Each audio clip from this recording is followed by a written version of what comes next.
I'm going to be honest. I think Mitchell Turbisky is a very bad quarterback.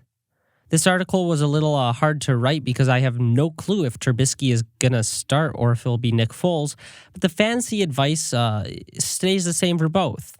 It is, I'm staying away. Both Foles and Turbisky are very inconsistent, and I see the Bears as being much more of a run-heavy team this year than they were last year. Success for the Bears will come from a ground-and-pound team with a heavy, strong defense, not from the quarterback position. Whether it's Turbisky or Foles, I am staying away. Thank you so much to Run Out the Clock Fantasy Football for writing this article on Allen Robinson. Make sure to follow him on Instagram. Link in bio. Allen Robinson stepped back into the fantasy limelight in 2019, finishing as the wide receiver 8 with 254.9 fantasy points. What made his resurgence even more impressive is that he did it on one of the league's most stagnant offenses with a below-average quarterback. His 154 targets ranked third in the league, trailing only Michael Thomas and Julio Jones. He truly is the focal point of the Bears' offense, and he may be getting an upgrade at quarterback as the Bears brought in veteran quarterback Nick Foles to compete with Turbisky. Robinson also boasts the easiest schedule for the wide receiver position according to metrics. Thank you, NFC North. So, no matter who it is at the helm for the Bears in 2020, one thing is sure, Allen Robinson is a wide receiver 1. Last season did not go as planned for David Montgomery.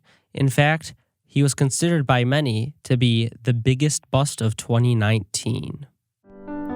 David Montgomery, you broke my heart, you sunk my team, the biggest bust of 2019.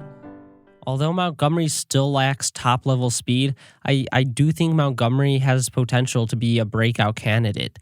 He will have a ton of volume this year as a runner, and he should also see some targets. Montgomery's not a breakaway speedster, but he's great in between the tackles.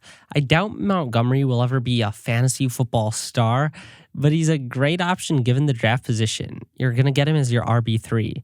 I expect him to perform as a mid-range RB2 with an occasional boom performance.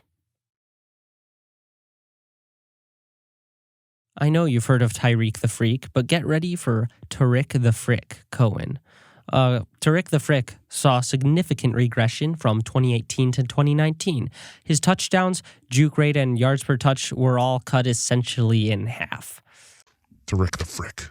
I've seen enough Cohen over the past few years to believe he'll bounce back. However, I don't think he'll match his 2018 production. He's currently going late in the 8th round in most leagues, which I think is an appropriate spot for him to be drafted.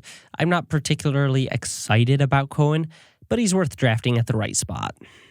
And you got to have Tarik the Frick on your team, so there's that too.